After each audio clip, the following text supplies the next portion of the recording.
YouTube দেখে বাড়ির ছাদে আঙুর চাষ করে সফলতার মুখ দেখছেন শরীয়তপুরের কলেজ ছাত্র মঈন। বাড়ির ছাদে গড়ে তুলেছেন ব্যতিক্রমী এক আঙুরের বাগান, যেখানে থোকায় থোকায় ঝুলছে লাল কালোসহ নানা বাহারি রঙের আঙুর, যা দেখতে যেমন দৃষ্টিনন্দন, স্বাদেও তেমনি সুস্বাদু।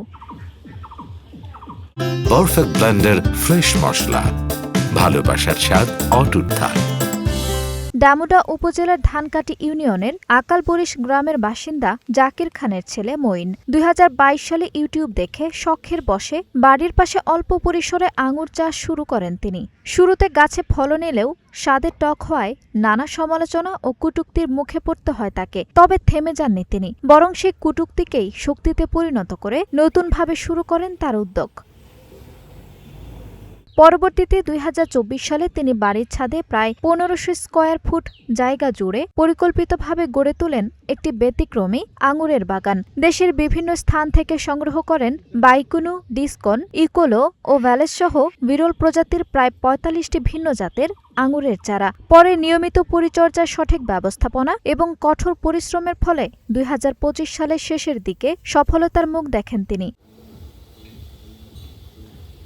বর্তমানে এই বাগান থেকেই আঙুর ও চারা বিক্রি করে প্রতি মাসে প্রায় ৩০ থেকে ৪০ হাজার টাকা আয় করছেন তিনি। ২০২২ সালে ইউটিউব দেখে আঙুর চাষে উদ্বুদ্ধ হই।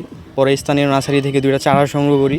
চারা সংগ্রহ করার পর আমার 23 সালে শেষ দিয়ে ফলন আসে 2 থোকা। ফলন আসার পর দেখলাম আঙুর অনেক টক আমাদের দেশে।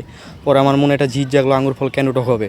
পরে বিভিন্ন ইনপুটারের মাধ্যমে কিছু ভ্যারাইটি সংগ্রহ করি, কিছু বাগানের কাছ থেকে সংগ্রহ করে ২০২৪ সালে লাগাই। পরে ২০২৫ সালে আমার বাগানে কিছু ফলন আসে। ফলন দেখলাম মোটামুটি অনেক মিষ্টি। পরে ওই জায়গা থেকে চারা করে আবার নতুন কিছু লাগিয়ে এখন ২০২৬ সালে মোটামুটি আমার বাগান অনেক ফলন আসছে। আর ফলনগুলো দেখলাম অনেক মিষ্টি আর বাজারের মতো একবারে সেম কোয়ালিটি। তার এই উদ্যোগ এলাকায় ব্যাপক আগ্রহ সৃষ্টি করেছে এবং অনেকেই উদ্বুদ্ধ হয়ে তার থেকে চারা নিয়ে শুরু করছেন আঙুরের চাষ।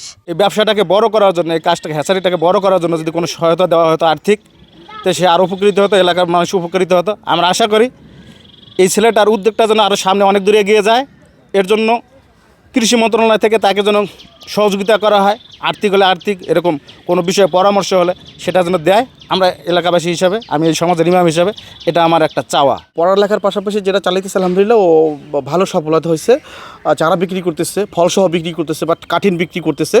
এখন আলহামদুলিল্লাহ খুব ভালোভাবে চলতেছে। এটা দেখে আমরা উদ্বুদ্ধ হয়েছি, আমি নিজেও করতেছি, আমাদের আশেপাশে অনেকেই নিতেছে। আর বাণিজ্যিকভাবে আঙুর চাষ করতে সব ধরনের সহায়তা করবেন কৃষি সম্প্রসারণ অধিদপ্তর। আমাদের দেশে বাণিজ্যিকভাবে আঙ্গুরের চাষ হয় না। অনেকেই শখের বসে আঙ্গুর চাষ শুরু করেছেন এবং নতুন নতুন জাত বেরিয়েছে এবং কিছু কিছু জায়গায় ভালো ফল পাওয়া যাচ্ছে। আমাদের শরীয়তপুরেও এভাবে শখের বসে অনেকে চাষ শুরু করেছেন। আমরা আশা করছি যে হয়তো আগামীতে যদি ফলাফল ভালো হয় তাহলে এটা বাণিজ্যিকভাবে হওয়ার সম্ভাবনা আছে। আমরা সেক্ষেত্রে চেষ্টা করব কৃষকদের এ ব্যাপারে সহায়তা দেওয়ার জন্য। আঞ্জুম হক আরবি, নাগরিক প্রতিদিন।